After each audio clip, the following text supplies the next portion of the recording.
ማንቸስተር ዩናይትድ ሩበን አሞሪም ጨዋታውን ቀለበሱት። ፈርጌም ሳቁ።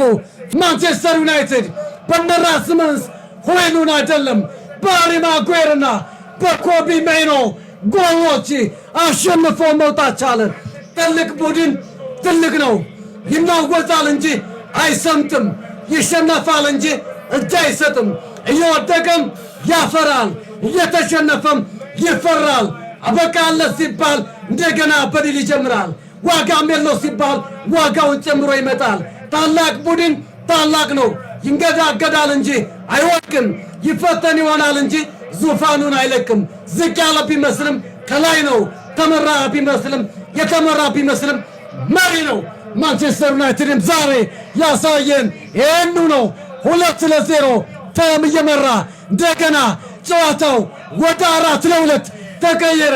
በድጋሜ ማንቸስተር ዩናይትድ በረፋድ 2 ጎል አስቆጥሮ ኦሎምፒክ ሊዮንን በሜዳውና በደጋፊ ፊት ቀዩን ሰይጣን ልኮ ገረፈው። ትክክለኛ ስቴዲየሙን ስያሜውን ስንመለከት ቲያትር ኦፍ ድሪምስ ነው አይደል? በቲያትር የምናይበት